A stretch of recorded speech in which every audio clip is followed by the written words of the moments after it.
அன்பு நேயர்களுக்கு இனிய வணக்கம். கன்னி ராசிக்கார நேயர்களுக்கு நம்ம இன்னைக்கு வீடியோ பதிவுக்கு முழுமையா போறதுக்கு முன்னாடி முருகரை மனதார வணங்கிட்டு வீடியோ பதிவுக்குள்ள போகலாங்க.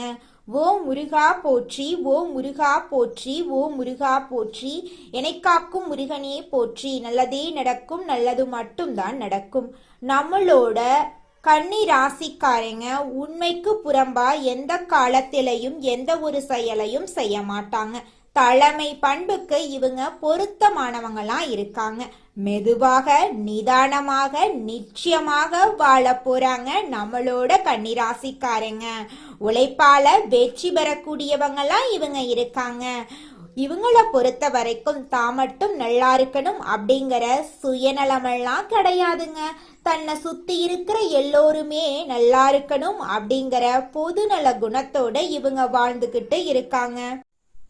இவ்வளவு அருமையான நற்குணங்களை கொண்ட கன்னிராசிக்கார அன்பர்களே, எல்லாரும் ஆரோக்கியமா இருக்கீங்களா? எங்கம்மா நீங்க வேற எங்களை பார்த்து இப்படி ஒரு கேள்வி கேட்குறீங்களே? எங்களை பார்த்தா ஆரோக்கியமா இருக்கிற மாதிரியா தெரியுது? நாங்களே ஒவ்வொரு நாளும் கவலைப்பட்டு வாழ்ந்துகிட்டு இருக்கோம் அப்படின்னு உங்க மனசுல நினைக்கிறது எனக்கு புரியுதுங்க. கன்னிராசிக்காரர்களே, உங்க வாழ்க்கையில இருக்கக்கூடிய இந்த துன்பமான சூழ்நிலை இனி வரக்கூடிய காலங்கள்ல காணல் நீரா மறைய போகுது. உங்க வாழ்க்கையை சொர்க்க வாழ்க்கை மாறப்போகுது. உங்களுடைய ஆசைகள் கனவுகள் எல்லாமே நிறைவேறப் போகுது. திருமணமாகாதவர்களுக்கு திருமண தடை நீங்கி திருமணம் இனிதே நடைபெறப் போகுது. குழந்தை பாக்கியம் இல்லாதவர்களுக்கு குழந்தை பாக்கியம் கிடைக்க போகுது. பூர்வீக சொத்து ரீதியாக இருந்த அனைத்து பிரச்சனைகளுக்கும் தீர்வு கிடைக்க போகுது. உங்களுக்கு வரவேண்டிய பூர்வீக சொத்து உங்க கையில வந்து சேரப்போகுதுங்க. உங்க வாழ்க்கையே அருமையான வாழ்க்கையாக மாறப்போகுதுங்க. உங்க கையில செல்வாக்கு உயரப்போகுதுங்க. புதுசா நிலம் வாங்க போறீங்க, வீடு வாங்க போறீங்க, நகையெல்லாம் வாங்க போறீங்க. உங்க வாழ்க்கை அருமையா ஆரோக்கியமா இருக்க போகுதுங்க. நம்மளுடைய கன்னிராசிக்காரங்க மென்மையான மனதை கொண்டவங்க. இவங்க வீட்டில் துஷ்ட சக்தி இருந்தா அதை பெருமாளால் மட்டும்தாங்க வெளியில கொண்டு செல்ல முடியும். நெற்றியில செந்தூரம் இட்டுக்கொள்றது திருஷ்டிய வரட்டும். ஓம் நமோ நாராயணா, ஓம் நமோ பகவதே வாசுதேவாய நமக என்ற மந்திரங்களை தினமும் 108 முறை காலையிலும் மாலையிலும் ஜெபிப்பதன் மூலம் வீட்டில் உள்ள துஷ்ட சக்திகள் வெளியேறும். நாரத முனிவர் நாராயண மந்திரத்தை உபதேசித்ததால அவர் இன்றும் போற்றப்படுறாரு. கடவுள் நமக்கு தேவையானதை மட்டும்தாங்க கொடுக்கிறாரு. அதனால தோல்விகளை கண்டு நாம துவண்டு விடக்கூடாதுங்க. கன்னிராசிக்காரங்க வீட்டில் தினமும் 2 முறை நித்திய பூஜை செய்யணும். தினமும் காலையிலும் மாலையிலும் விளக்கேற்றணும். வீட்டில் நிம்மதி இல்லாம கஷ்டப்படுறவங்க புதன்கிழமைகள்ல பச்சை நிற துணிய தானமா வழங்கணுங்க. அதை கொடுப்பதன் மூலமா உங்கள் வாழ்க்கையில் இருக்கக்கூடிய துன்பங்கள் குறையிறத நீங்களே கண் கூட அறிய முடியும். ஒவ்வொரு புதன்கிழமையும் புதன் ஓரையில விஷ்ணு சகஸ்ர நாமம் பாராயணம் செய்யணுங்க. புதன்கிழமைகள்ல பச்சை கற்பூரத்தை கொட்டாங்குச்சியில ஏற்றி வீட்டை சுற்றி திருஷ்டி கழித்து வாசல்ல வைக்கணும். முடியாதவங்க கற்பூரத்தை ஒரு டப்பாவில் போட்டு வாசல்ல வச்சுட்டு பின்னர் அதை கோவில்ல ஏற்றி விடலாங்க. ஒவ்வொரு புதன்கிழமையும் துளசி தீர்த்தம் தொளிக்கணுங்க. வீட்டில் பஞ்ச பாத்திரத்தை துளசி பொடி துளசி இலைய போட்டு நாராயண மந்திரம் வாசுதேவ மந்திரம் 108 முறை ஜெபித்து அந்த தீர்த்தத்தை வீடு முழுவதும் தொளிக்கணும். மந்திரங்களை தர்பை பாயில அமர்ந்து ஜெபிக்கணுங்க. நிச்சயமா உங்கள் வீட்டு பக்கத்துல கெட்ட சக்திகள் நெருங்கவே நெருங்காதுங்க. இந்த உலகத்துல யாருங்க கோடீஸ்வரன்? கோடி கோடியா பணம் வச்சிருக்கிறவங்களா, பிடிச்ச உணவுகளை சாப்பிட்றவங்களா, பிடிச்ச உறவுகள் கிட்ட பேசுறவங்களா? இதுல யாருமே கோடீஸ்வரன் கிடையாதுங்க. யார் ஒருத்தவங்க நோய் நொடி இல்லாம மனக்கவலை இல்லாம நிம்மதியா தூங்குறாங்களோ அவங்க தாங்க இந்த உலகத்திலேயே சிறந்த கோடீஸ்வரன். அப்பேற்பட்ட கோடீஸ்வரன் ஆகக்கூடிய யோகம் உங்களுக்கு இந்த மாதம் அமைஞ்சிருக்குதுங்க. உங்க வாழ்க்கையில இனி வரக்கூடிய காலங்கள்ல கவலை கண்ணீர் அப்படிங்கிற பேச்சுக்கெல்லாம் துளி கூட இடம் கிடையாதுங்க. இது நாள் வரைக்கும் உங்களுடைய மனசில் இருந்த மனக்கவலைகள் எல்லாம் இனி வரக்கூடிய காலங்கள்ல காணாம போகுதுங்க. நீங்க சந்தோஷமான ஆரோக்கியமான வாழ்க்கைய இனி வரக்கூடிய காலங்கள்ல வாழ போறீங்க. உங்க வாழ்க்கையில சந்தோஷம் நிலைச்சிருக்க போகுதுங்க. உங்கள் வீட்டில் இருக்கக்கூடிய கெட்ட சக்திகள் நீங்க இந்த விஷயங்களை கடைபிடிக்கணுங்க. செவ்வாய்க்கிழமை தவறாம முருகனை வழிபாடு செய்யுங்க. தினமும் மாலை நேரத்துல நல்லெண்ணெய் இல்லைன்னா நெய் விளக்கு ஏத்துங்க. ஓம் சரவண பவ மந்திரத்தை தினமும் 11 முறை சொல்லிக்கிட்டு வாங்க. வாரம் ஒரு முறை அம்மன் கோயிலுக்கு போய் அம்மனை மனதார வணங்கிட்டு வாங்க. பிரதோஷ நாட்கள்ல சிவபெருமான வணங்கிட்டு வாங்க. செவ்வாய்க்கிழமை அசைவம் சாப்பிடுறத தவிர்ப்பது நல்லதுங்க. குங்கும அர்ச்சனை செய்யறது ரொம்பவும் நல்லதுங்க. வீட்டுல வேப்பிலைய வச்சிருங்க. நவ கிரகத்துல செவ்வாய் பகவானுக்கு வழிபாடு செய்யுங்க. வீட்டுல திருஷ்டி பொம்மைய தொங்க விட்டுருங்க.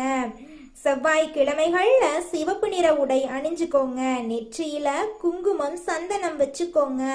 வலது கையில செம்பு காப்பு போட்டுக்கோங்க. வாரத்துக்கு ஒரு முறை கடுகு உப்பு திருஷ்டி சுத்தி போட்டுக்கோங்க.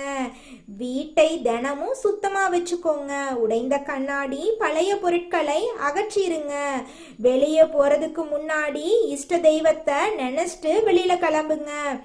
உறங்குற நேரத்துல உறங்குங்க. காலையில வெறும் வயிற்றுல வெந்நீர் குடிங்க. வாரத்துக்கு ஒரு நாள் எண்ணெய் தேய்த்து தலைக்கு குளிங்க. கோபத்தை கட்டுப்பாடோட வச்சுக்கங்க. தேவையில்லாம பெருமை பேசாம இருக்கிறது ரொம்பவும் நல்லதுங்க. எல்லோர்கிட்டையும் ரகசியத்தை பகிரக்கூடாதுங்க. மனம் கலங்கும் போது மௌனமா இருந்துக்கோங்க. தினமும் குறைஞ்சது 5 நிமிஷம் தியானம் பண்ணுங்க. தீய வார்த்தைகளை தவிர்த்துருங்க. எதிர்மறை மனிதர்களிடமிருந்து தூரமா இருந்துக்கோங்க. பொறாமை கோபத்தை குறைச்சுக்கோங்க. பிறரை மதித்து பேசுங்க. தினமும் நன்றி சொல்லும் பழக்கத்தை வச்சுக்கோங்க. செவ்வாய்க்கிழமை சுண்டல் பச்சை பயிரை தானமா கொடுங்க.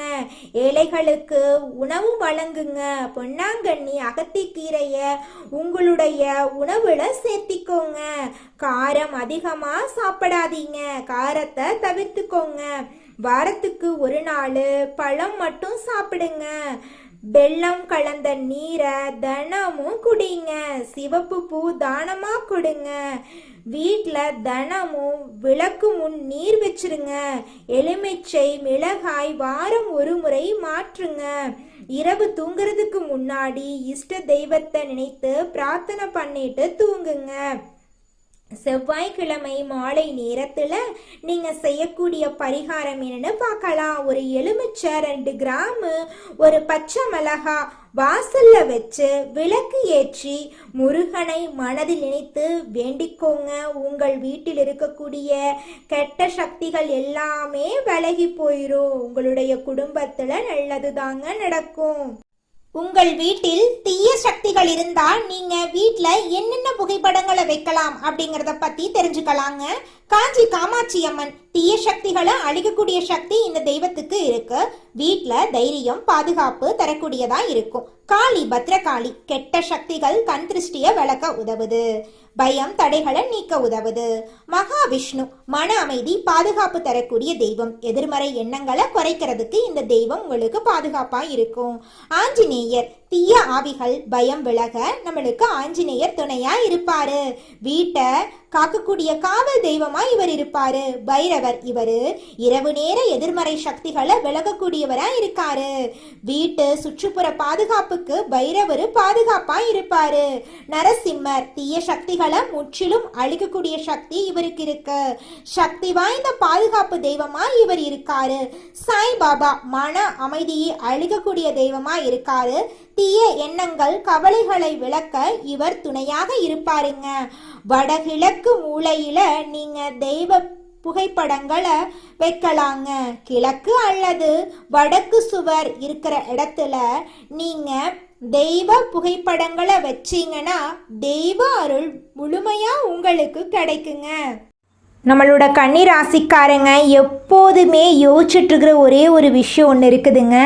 ஏன் நான் இவ்வளோ புத்திசாலியாக இருக்கேன், அப்படி நான் புத்திசாலியாக இருந்தும் ஏன் என்னால் வாழ்க்கையில் ஜெயிக்க முடியலை அப்படிங்கிற கேள்வி உங்கள் மனசில் ஓடிக்கிட்டே இருந்திருக்குங்க.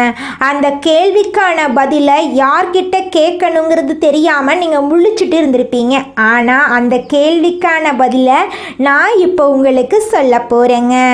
வாழ்நாள் முழுவதும் கன்னி ராசி காரங்க ஏன் கஷ்டப்படுறாங்கன்னு பார்த்தீங்கன்னா, இவங்க புத்திசாலித்தனம் இருந்தும் ஏன் முன்னேறாமல் இருக்காங்க அப்படின்னு பார்த்தீங்கன்னா, இவங்க எந்த ஒரு விஷயமா இருந்தாலும் அதிகமாக யோசிப்பாங்க.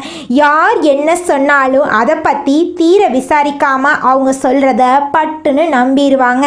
இதுதாங்க இவங்க வாழ்க்கையில் இருக்கக்கூடிய முக்கிய பிரச்சனையே. பண விஷயத்தில் கன்னிராசிக்காரங்களே நீங்கள் சிக்கனமாக இருக்கணும், நல்ல திட்டமிடல் இருக்கணும். நல்லா பணம் நீங்கள் சம்பாதிக்கிறீங்க, நீங்கள் எப்படி பணத்தை சம்பாதிக்கிறீங்களோ அதே மாதிரி பணத்தை தண்ணி மாதிரி செலவு பண்ணிடுறீங்க. சேமிப்பு இல்லாமல் போனாலே முடிஞ்சு போச்சுங்க எல்லாமே. பயங்கர பண கஷ்டத்தை நீங்கள் சந்தித்து அவதிப்படுறதுக்கு வாய்ப்பு இருக்குது.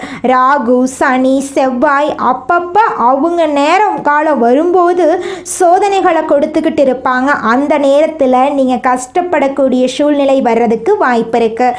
அதனால முன்கூட்டியே நீங்கள் எச்சரிக்கையாக இருந்துக்கோங்க, கொஞ்சம் ஜாக்கிரதையாக இருந்துக்கோங்க. நல்லதே நடக்கும், நல்லது மட்டும்தான் நடக்கும். நன்றி, வணக்கம்.